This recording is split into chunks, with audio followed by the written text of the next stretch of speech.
You cannot give up your leadership of your life, whatever that is, whether it's in health or finances. You are the captain of your ship and you have to be involved. It's just like when we have a patient in the emergency room or in the clinic, right? If they're not engaged in their own care, we can't really make a difference, right? And it's like, so I think finances are the same way. We have to be involved in our own finances, and we can't just expect any, fund or any financial advisor to just make retirement happen for us or make, generational wealth happen for us. We have to understand those mechanics. Welcome, welcome, welcome back to a brand new season of the Money Mindset MD podcast, where we challenge the traditional playbook on money and medicine. My name is Dr. Temi, and I'm a physician entrepreneur, ER doctor, and locums physician. Each week, I sit down with physician investors and entrepreneurs who are building wealth in creative ways beyond clinical practice. If you are ready to think differently about your income, leverage your unique talents, and create financial freedom on your own terms, you are in the right place. All right. Well, welcome back to another episode of the Money Mindset MD podcast. And I have here Dr. Nazeer. I'm so excited for her to be here and join us on the podcast. We have met on the Locums Trail with EM. And, we kind of got talking a little bit about some of her, investing and, her entrepreneurship and like some of the things that she does. And I was like, you know what? We are so in alignment, and I'd love to have you on as a guest. And so I'm so glad and grateful that you came on. And I'm just going to have you go ahead and introduce yourself to the audience. Okay. Thank you so much, Temi, for letting me be on your podcast. I'm very excited to be here. Yes, I'm Dr. Shameem Nazeer. I'm an ER physician. I've been an ER physician for 25 years. And, first generation, I was born in India. I came to the U.S. probably when I was very little, like 4 years old. And I think around 10 years old, I decided I wanted to be a doctor. So that worked out well. And then I been doing very well working in Dallas, Texas, most of my career. And I got married and divorced in the interim, early on in my career. So my children were only like 3 and 1 when I got divorced. So basically I've been a single mom my entire career. Yeah. So, I really, when I heard about your podcast and what your audience is about and what your mission is about, really, I think that's very much, my story. And I think so we're very much aligned, as you said. So I'm glad to be here. Yes, I'm so glad to have you.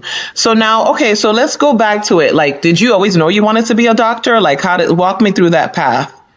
Yes. I mean, I think, nobody was a doctor in my family. I was the first. And when I was about 10 years old, my dad, or even before I was 10, my dad would tell me a lot of stories about India and the hardships and different things he went through.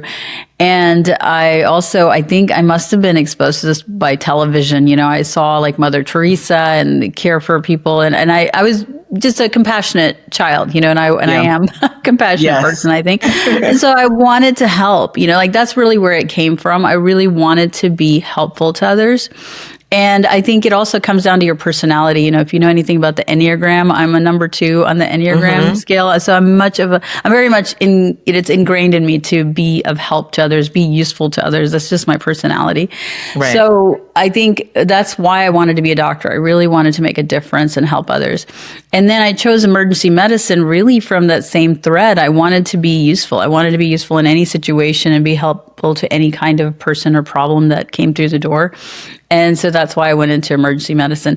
But yeah, it started when I was probably around 10 and I never wavered from that. Yeah. That's what I wanted to do. I didn't have a plan B. People said, you were like, this is it. This is what we're doing. What would you be if you weren't a doctor? I have no idea. What do I do outside of this? Yeah. All right. And then now, can you tell us a little bit about what you do now with your investment journey? Yeah. So really it came again from very organically from my own life situation. I was about 50 years old. It was after COVID. I was really burned out. Yeah. And I was thinking, could I cut back or retire early? And I started looking at my retirement accounts and I noticed it was, abysmal rate of return. I think it was like 2% those years. So it was all sorts of things. And my kids were in college and I felt like, I'm I'm not where I need to be. Like, this is not, I can't retire. I can't even retire for another 10 years the way this looks.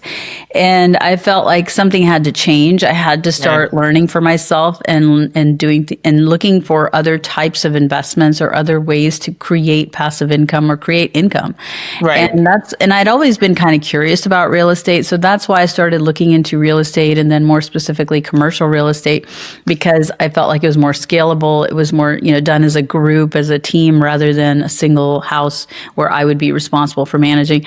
And so that's why I started exploring that. And then through that, just very quickly, I joined a couple of mentorships to look into multifamily, and then and even flipping houses. And through that process, I met syndicators who wanted me to raise capital. And then in that time, I was also trying to start a telemedicine company. That's another whole story. So I was doing all sorts of things at one time. And I happened to have this marketing team that was helping me with the telemedicine company.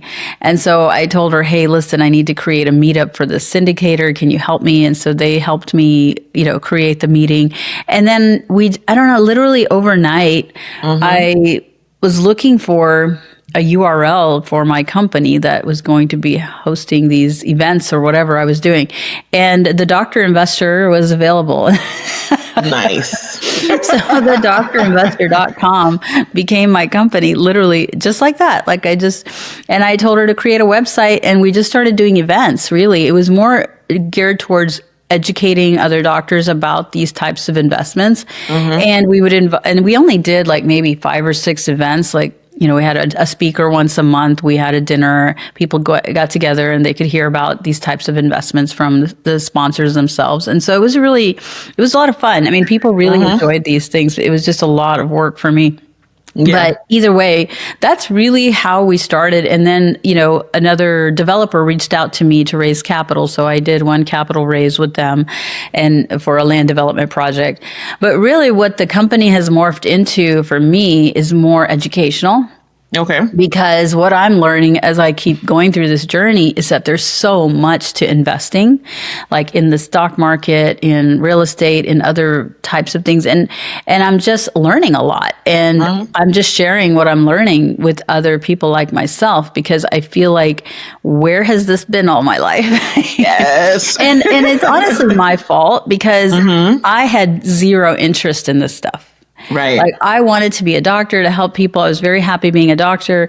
And then I was a mother, and then I was a single mother. So, I was very occupied, and I didn't have any interest in learning about finances or investing or any of this stuff. And I had a financial planner who, I basically hired so that I don't have to do anything. But what I realized, and something I talk about a lot, is that you cannot give up your leadership of your life, whatever that is, whether it's in health or finances. You are the captain of your ship, and you have to be involved.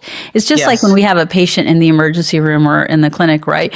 If they're not engaged in their own care, we can't really make a difference. So good. Right? And it's like, so I think finances are the same way. We have to be involved in our own finances, and we can't just expect any fund or any financial advisor to just make retirement happen for us, or make generational wealth happen for us.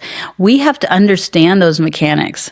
And I know they seem awfully intimidating and cumbersome and boring, quite frankly, sometimes. Yes. But, it's my goal with what I have is a YouTube channel and, the social media and stuff. And my goal is to really make it palatable for people like myself. Like, hey, I know you're a doctor. I know you're busy. I know you hate this stuff.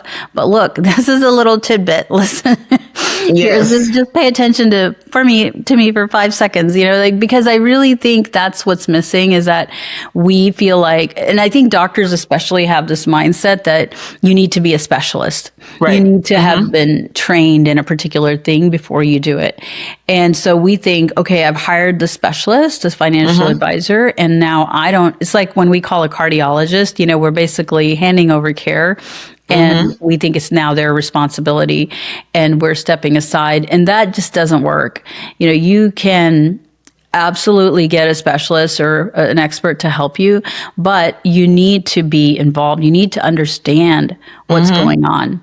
It's just like At if least you have understand the diabetes. basics. If you don't know that eating sugar is going to make your diabetes worse and how that affects your overall health, you're not going to do it right. You're just going to blame the doctor. You're going to say, oh, the medicine doesn't work, or, oh, why am I Right. still having this problem? We hear that all the time.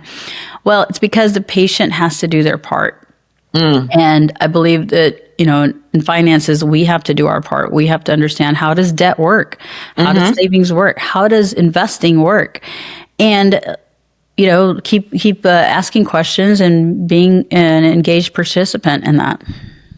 That is so good. I mean, there were so many gems that you just dropped there that I kept thinking about it in my own story and in my own head, where it was like, oh yeah, I hired the financial advisor, checkbox. I hired the CPA, checkbox. But then we have to remember they're human too, and they make mistakes and they're fallible as well. And so it's like you said, us being the CEO of our own lives is going to be important to at least understand some of the basics when it comes to your finances, so that if they do make a mistake, you're like on top of it and you're not like having to pay for it later. Because if you don't pay attention to it now, trust me, something is going to get you later where you're like, oh, I do have to pay attention now, right? I.e. a tax bill or whatever, And so I think that it's so important that you talk about how we like should stay engaged in our finances.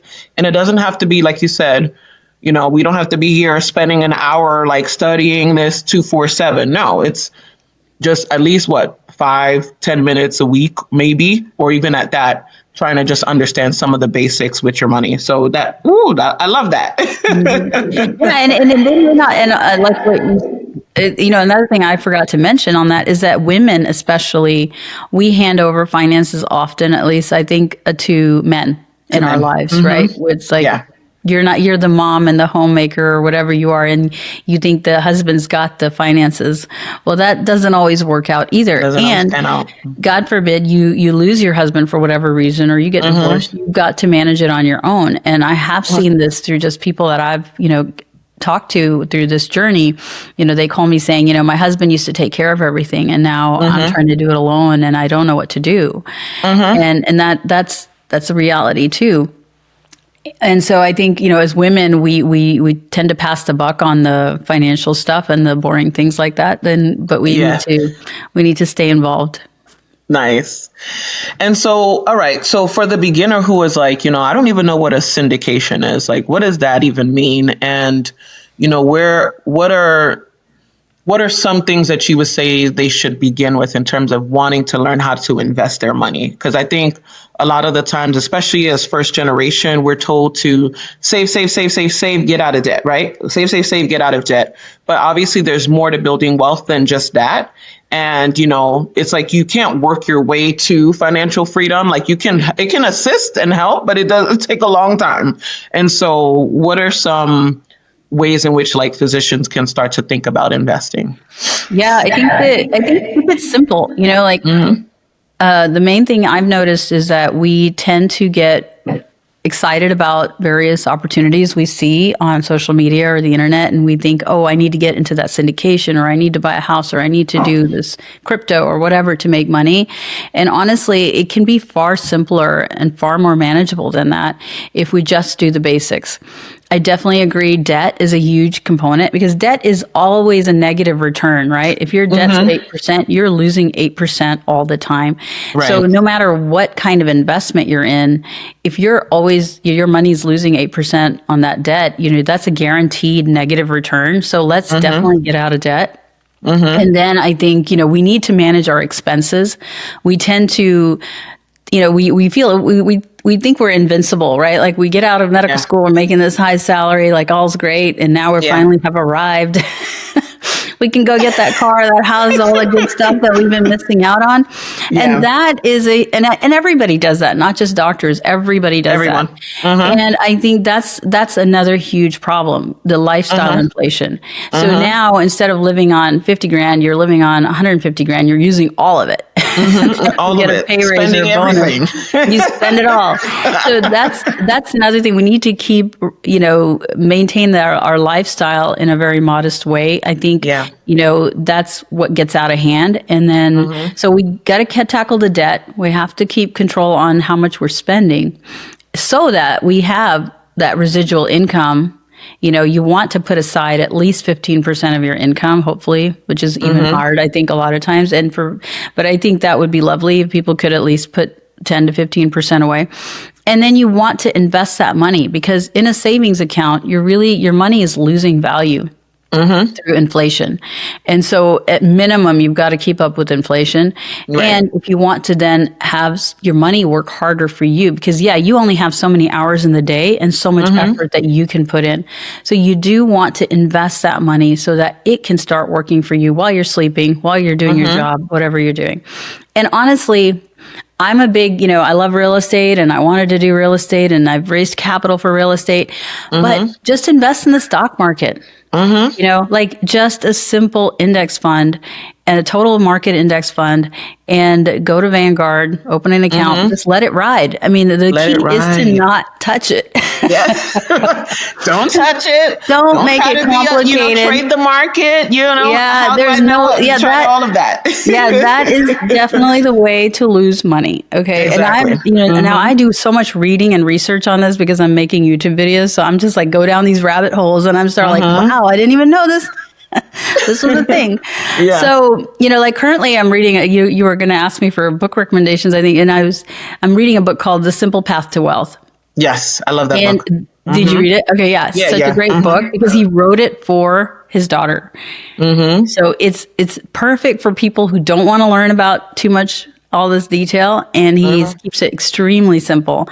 And I think the other thing is, it's really just, you take that residual income, or actually take it off the top, like don't wait to pay off all your expenses. When you get your paycheck, it should go out of your paycheck into your investment account. And most of us have W-2 income or 401ks or some IRAs. It can just be linked directly. As soon as that paycheck hits, it goes to your investment accounts. You don't even have to think about it. I think automation is another key thing. It's like we automate all our bills. It's just another bill. Just, keep that going so that you don't have to decide, hey, do I want to spend that $1,000 on my vacation or my investment account? It's already gone. Yeah. So I think taking out the emotion and the decision making is really important. So those, I think, are the biggest things is, definitely get out of debt, control your lifestyle, and keep your spending low as much as possible, and then save and invest. And saving and investing are really the same bucket. Yeah. We're just saving that money in your retirement accounts or a taxable brokerage account. If you want access to your money, you can put it in a taxable brokerage account so that if in case of an emergency, you need to take some out, you have it. So I don't recommend putting, thousands of dollars in a savings account, because most of the time that money isn't really generating any return for you. And so that's really it. I think that's all you have to do. And I really think that, real estate is great, but it's a lot more to think about. Because understanding syndications is complicated. And that's why I have a free ebook on my channel, and we're creating a course to help people understand syndications. Nice. Because I think a lot of people are excited about them, and they can be really lucrative and really great. But you have to vet the operators, and you have to also really understand the deal and the market. And I think for a busy professional, that can be difficult. And that's why, I want to create resources for people who are interested in that, to at least be able to do that effectively. Because the reason I went into it is for passive income. I wanted to have something outside of retirement accounts, because all my money is in two places. Right. Retirement accounts and in my house. Like, that's my entire net worth right there. Right. Yeah. So there's nothing else I have except my medical degree that can earn an income. So there's nothing that's coming in as an income. So that's the problem. It's all equity, right? It's all invested. So I felt like I needed something that would generate income. And that's why I went into the real estate side. And I think it can be really good for that, depending on the market and the product and everything else. And finding that that right mix of market and product and sponsor is really difficult. And so that's why I think people do need to be careful about that. And that's why we're creating a course to help people understand how to read these things and make a decision for themselves. But other than that, you don't even have to go that far. The stock market's there for everybody. It's much lower minimums. It's much better regulated. And I think you just need to open an account and start investing and leave it in there. And I'm also a little bit, wary of financial advisors. Yeah. Because I think what people don't realize is when you invest in the stock market, you're already paying fees. Yeah. You're paying fees for those investments. And every time you make a trade, sell or buy, you're paying fees. And so you already are paying fees. So why pay more fees? Why pay more fees? Yep. So if you're paying another 1% on top of the fees you're already paying, it really needs to provide value to you. And I feel like when you're not, when you're at least in the early to mid part of your career, you probably don't have the net worth that warrants that. And honestly, I don't even think at my age, I need a financial advisor yet, because what it's financial planning is important. You do want to have your life insurance, your health insurance, your malpractice insurance, all those disability things in place. Yeah. And I think you can get that done for a flat fee. Get somebody's advice and make sure all the pieces are in place. But for vast majority of us, we don't need ongoing management. There's just nothing that complicated going on. You have your house, your car, your life insurance, everything else is stable. Now you just got to leave the money in the investment account and let it grow. Yeah. And you really don't even need to rebalance. That's another big thing. They're always like telling you, oh, we're going to help you rebalance and whatever. You don't even really need to do that. For what? You just leave it alone. And honestly, I'm pretty aggressive in the stock market because I feel like my money is all in stocks right now. It's not in any bonds, because when I looked at my accounts, I realized my employer had me in a target date fund and so much was in bonds. That's part of the reason why those investments accounts are not growing, because bonds have such a low rate of return. So I moved everything into stocks because I was like, no, I've got another 10 years minimum to grow. And this is the time. I don't want to dilute that growth with bonds. And so I've just moved everything that way. And I think that's another thing, is we just need to not worry too much about and this is an emotional and personal decision, of course, but I think we get worried about losing money in the stock market. Yeah. You lose money in the stock market when you sell. Yep. Don't sell it. Leave it alone. And it'll come back up. Yep. The real key is timing, so even if it crashes, don't do anything and leave it alone and just go to your job, pay your bills. Just pay your bills. Let everything be automatic. Don't panic. It will come back. Do not panic sell. It's the efficient market. It will drop those losers and others will come in their place. So there will be something there that will keep growing. And so I think that's what I think, that I'd recommend is just, put it in 90% stocks at least and just keep riding the market for a good 10, 20 years and you'll be okay. And you'll be okay. Great. You don't need to make this complicated. That is so true. And now, okay. And so, yes, with your stocks now, are you mostly in index funds and ETFs, or are you doing like individual stocks? Because I think you have to still be careful with the individual stocks. Please. Okay. I don't have the time, energy, or bandwidth. Right. And then not only, it's not even just the picking of the stock. Now you've got to watch it, make sure it's doing right. And then you might have to sell. Or no. And nobody got time for that. Index funds. Yeah. And honestly, what I did, I got kind of lucky. I had this wealth advisor tell me which index funds to put it in. And so he said, yeah, you don't need any bonds, just put it all in stocks. And he gave me like a list of 5 or 6 index funds. And some of them are like international and emerging markets and things like that, but mostly in the US. But now after reading that book, I'm like, I'm just going to move it all to the total market index in the US. Because he's right. Like there's not really a huge benefit probably to adding the international and emerging markets, because a lot of the major companies have international presence. And so you're still getting that exposure of international markets. And so, that might be a consideration. But the point is that, yeah, it's all index funds, like 5 or 6 of them, I think. And that's it. Yeah. Yeah.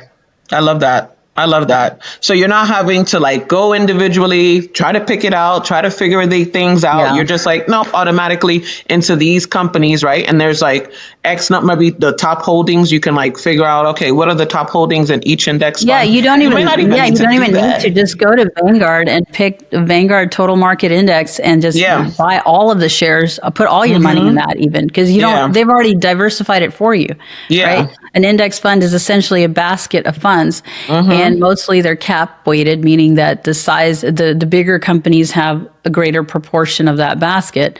So you're already getting the top players in the market in a greater proportion by just simply investing in an index fund. So your money is already distributed in the most ideal way possible. And Vanguard is a great company to invest with because they have the lowest fees. Yeah. And the way they're structured, their investors are essentially owners of the company. So their interests are aligned with the investors' interests. And so it's really a very efficient and, great place to invest your money. And I think the reason I also want to get away from the distribution that this wealth advisor gave me with the emerging and international markets is because he gave me percentages to put in each, right?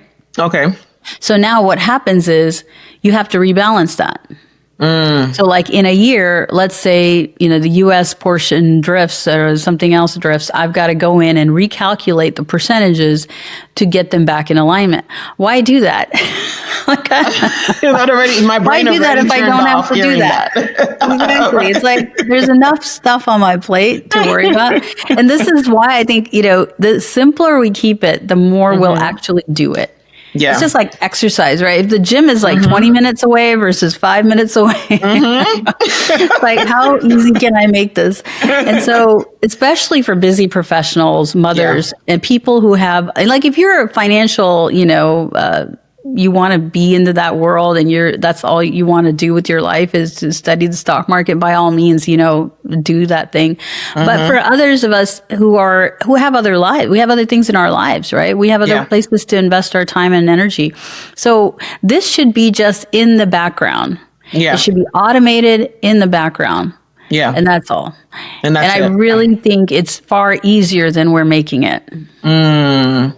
I like that. Now, the other thing that we talk about a lot here is like maybe some sort of limiting beliefs that people might have surrounding money. And like we talked about earlier, you said money is emotional and it means so many different things to so many different people, right? There's certain money scripts that we've learned, whether through our parents, our grandparents, our environment, like different areas that we grew up in, like whether in the US or in another country, developing nation. And so what are some limiting beliefs that surrounding money that you feel could be a hindrance, right? It might be subtle, but a little hindrance on your wealth building journey. And how do you kind of overcome that as you're trying to build wealth? I think couple is, first of all, the idea that you can't understand this, that this is too hard, that you need an expert, that especially if you're a woman, it's not your territory or something. I think that's a component. And then I also think there's a component of scarcity. Yeah. Like the scarcity mindset, I think, is very well ingrained. A lot of us. We were always told to save and there's never enough and we've got to go out there and work hard and get that dollar. But I do a lot of work with that for myself. And it has shifted for me a lot. Like I truly believe there's enough for everyone. And it's about becoming aware of what's possible and what's available. And we have to, and honestly, you can't even invest in the stock market with a scarcity mindset, because as soon as it drops, you're going to freak out and sell and lock in your losses. So it's really, you do have to get away from that and say, hey, things are okay. And we're going to, this is normal. Like this is what it's supposed to do. And we're in it for the long haul and you're going to be okay. Like this, that's a challenge. But I think, yeah, definitely that limiting belief of scarcity and struggle and the effort required. And I think we don't need to make that much effort, really. We really just need to do basic things. And if you look at, paying off debt and controlling your lifestyle spending, which we talked about, those are not really from a place of even scarcity, right? Like those two major factors that are draining our wealth are from our ego and our desire to make appearances and, be competing with our colleagues or the neighbors or whoever who's got the latest kitchen. And I'm guilty. Right. Definitely guilty of all of the above. But, but that's where it's coming from. It's coming from, I'm not enough. And I've got something to prove. Right. And I really think that especially immigrants and women, we have been, we came to this country to create a life for ourselves. Our parents brought us here and they've struggled. So it's like we are, we feel like we've got to get there. We've got to arrive. We've got to, show that we've arrived. And especially I think immigrant families expect this, right? Like, so where's your fancy car? Like, why do you live in that stupid house? Like, your own parents will do this to you. Are you kidding? Oh, where's your pool at? Yeah. And so it's like you feel like they are even expecting it, right? Yeah. Your community expects it. Your society expects it. That, oh, you're a doctor now. So what do you got to show for it? And so even if you don't want that nice car, you got to buy a nice car just so people don't think you're cheap or people don't think you can't get a job or maybe your job doesn't pay well or you can't earn an income. Like you're almost trying to show them that, yes, I'm okay. And yes, so it's not even like I needed that car, but I have to do those things because people will judge me for not having those things. Yeah. They'll judge you for having them too, but they'll also judge you for not having them. They'll judge you. You're going to get judged either way, so screw it, So I think we have all of this in our head, like so I feel like we have to get so that's what's leading to the debt. Right? We're taking on huge mortgages, car loans. That's killing our wealth building. Yes. So like my dad wants to know when I'm buying a new car. I'm like, dude, it's paid off. I'm not buying a new car. For what reason? Yeah. And it's funny because like now my mindset has changed so much since I've been creating this content. Like, I don't think I was a huge spender to begin with, but I was, but now I'm really like very conscious of it because I realized that I'm trading my freedom for these things. So, what is that car payment worth to me? Is it worth an extra shift or time or time to retirement or time to when I get to travel Europe or wherever I want to go? Like, so you have to see that this is a trade-off. Yeah. What are you really after? Are you really just wanting to have a lot of things or do you want freedom? Peace of mind. I like that. Do you want a lot of things or freedom? Because this is craps, right? Everything that we own, especially if we're financing it, even if we're not financing it, it's like you have to now take care of it. So all our possessions really own us. They own us. Chained to that job to pay for them, to take care of them. Even if your house is paid off, you got to pay property taxes, maintenance, all these things, right? So everything that we own is basically keeping us chained to our jobs to generate an income. So what do you really want? And I think we have to really get clear on what we really want. We want peace of mind. We want love. We want freedom. We want to spend time with our families. Then let's start with reducing your expenses. Yeah. And then you don't have to make as much money. Exactly. It's just a math number, right? Like it's a math game. What goes in, goes out. That's so. Exactly. Yeah. And it sucks. I mean, like we're always thinking like how to make more money, but I'm like, okay, well, why not spend less money and then we don't have to make as much money. And you have to make as much. It's so true. Because on this locums trail, I meet some guys who are like slugging away. They're doing like 25 shifts, like 30 shifts a month. And they're like, I made all this money. money. And I'm like, that's great. But then like, did you get to spend time with like your loved ones? Do you get to see the people that you like, your friends, hang out, you go to a concert? Like little things, these little things actually do matter, and it helps reduce physician burnout, and I think like you were saying, the whole ego thing, the whole keeping up with the appearances, it can really cost you, it can really cost you. And it's like, for what? Like, what am I keeping up with this person for? I don't need to. They have their lane. I have my lane. They have, I have different things that I'm trying to pursue in this life. And they may not have the same, goals as me. So what do I need to keep up with them for? And then sometimes when you like actually go in under a microscope, you realize, like you said, people are drowning in debt, trying to keep up the appearances. Or what happens with us as immigrants too, we end up being the bank for a lot of our family, right?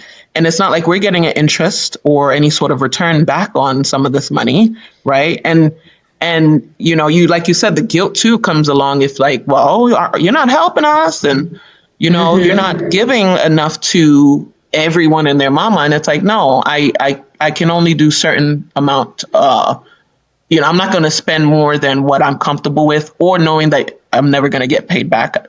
I just like, hey, this is a one-time gift and that's it.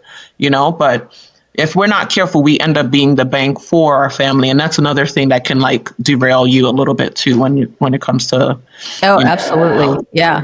And the expectations are outrageous, right? Like they really think you should be able to just fork out cash or whatever. Yeah, they don't realize it doesn't work that easily. It's not that simple. It's not that simple. Yeah, absolutely. And I think that's another, piece that is more immigrant centric. Like we are very family oriented, and we want to help our families. And that's partly why we get into these careers where we are generating a good income. And so we're looked to the person to go to for that. But they don't understand, first of all, how much tax we pay, how much it costs to just maintain life. Yes, exactly. Yeah. The student loan burden, right? Yeah. And so, I think we have to be careful on people's expectations. And that's why buy the small house or rent. Look poor. Yeah, key to being rich is look poor. Look poor. Yeah, you don't have to show it off. Are you a poor doctor? Yeah, I am. I'm a poor doctor. We need to be proud poor doctors. That's exactly. You got that beat up old car? Yep. Oh, I had to pay off my student loans, so I'm still working on that. Yeah, I don't work very much. I tell people I just work part time. Just pay my bills. Just kind of true some days. Oh my goodness. No, that's awesome. Yeah. So, okay. Now, if people are looking to like reach out to you, or they're like, hey, I like what she said. How do I get a hold of you? Where can I find you? Yeah. So, Shameem Nazeer is the name. You can find me on LinkedIn or Facebook or Instagram. And then I have a YouTube channel. It's called The Doctor Investor. And so, we talk about things like this. I try to keep it more, not as fun, but talk about the basics. Yeah, no, that's great. Okay, awesome. And then do you have any sort of offerings coming out, or, or any things, the main thing the main thing I'm working on right now is the course. And it's about passive investing in real estate mostly, but just general passive investing, the mindset you need, the basic information, and then how to analyze a deal. That's going to be our next major offering coming up, hopefully. Oh, that'll be good. Yeah, that'll be really good. Awesome. Well, Dr. Nazeer, thank you so much for coming on the podcast, and I'm grateful for all the knowledge that you've spread to us, and, being open and honest and transparent and easygoing about this. Because I know a lot of the times, like we said, money can be very emotional, and, a lot of doctors feel like shame and guilt and just feel like, oh, I should have started this earlier, I should have been sooner, or I'm behind, right? They have those kind of limiting beliefs, but it's like, 10 years from now, wherever that 10-year mark is for you, is better than like not starting at all. And so for me too, I had a lot of those limiting beliefs like, oh man, I could have been further along by now if I had done this, when I finished residency. Right. But then I'm realizing that, my little baby steps forward, even if I fail along the way, is still better than me not doing anything completely. And I know at least 10 years from now, as I'm continuously educating myself and learning and reading and listening to podcasts and meeting people like you, I know that, ultimately we will get to wherever there is. And I never think there's like an end destination. I just feel like we always evolve. And so, and hopefully just, go along the path of creating generational wealth. Yeah. But one of the things I also noticed when I started my journey is there were, websites and other, gurus out there that would talk to people as if, everything was perfect. Like this is just how you were supposed to do it from the start. And a couple of times I read, get married and stay married. Like that was financial advice, and I was just like, so what about me? Like, what's out there for me? And I realized there weren't enough women and definitely not single women and people in my stage of the game who are, in their 50s and trying to figure this out. And that's partly why I created the content that I did, was because I was like, hey, there are people like me that missed the memo. We're just trying to catch up. Where were you all? And we didn't want to know. We didn't want to deal with this. I didn't want to learn this. And here I am trying to figure it out. If you're like me, hey, I'm here for you. Exactly. And I think that's kind of what you're doing. There are people like you who need to hear your voice. And that's why I really do believe, and actually, who told me this first was George. George too. And I, when I first started looking into real estate and physicians in real estate, I met like 5 or 6 of them. Right. And I said, hey, why is everybody just doing their own thing? Why don't we get together and do, a project or make our own, why can't I partner with you or something like that? Right. And he said, Shameem, everybody's going to resonate differently with different people. Or who listens to you and hears you is going to be different than who listens to me. And so you need to go out and create your own message. I like that. And I'm so glad he told me to do that because I would have tried to tag along because I'm one of those people. I'm like, hey, let me support you. I don't want to do my own thing. I'm that person, right? The helper. Yeah. And, but I'm glad he did that because this has taken its own journey. It's evolved on its own. Like I'm doing something totally different than what I thought I was going to be doing. And it came from me, digging deeper and trying to understand like what's missing and what am I really after and what do I really want people to understand. And, what's my vision and my mission for this company? Like I get to evolve and I get to create that every day because it's my own. I love that. No, you're right. I mean, there's going to be different parts of the story that different people resonate with. And I know for me too, when I got out of residency, I was going to the main physician, one of the only ones at that time. I used to go on that website and I used to be like, I felt this. I don't know if this kind of applies to me or like, where do I begin? How do I start? And then, the whole like, it was like a lot of like Dave Ramsey approach. And I think with Dave Ramsey is great. But then I was like, I just don't see how this applies to me like right now, like in my life, because there's like so many moving pieces and so many different parts, and I grew up with like not having much. Like my mom's a single mom from the Bronx, New York. You know what I mean? So like it's literally going from one bracket jumping to the next, but then not having any sort of financial literacy along the way. And so trying to get out of that scarcity mindset or like even have compassion for it too. It took a lot of work, like inner work, reading, understanding, talking to people who are like, hey, these are the ways in which you can like learn about investing and putting your money in different places. And so creating this platform for me too was like, I just kind of like stumbled upon it. It wasn't like something that was going out of there and like, yeah, let me do this. But realizing that like my story was important, my voice is important too. And, the different people that have reached out or talked to me, I'm like, whoa, okay, I guess I am saying something, that's cool. And so, I think like you said, having that woman voice And that immigrant, first generation female voice is super important. And so I'm glad for like everything that you do. Thanks. You too.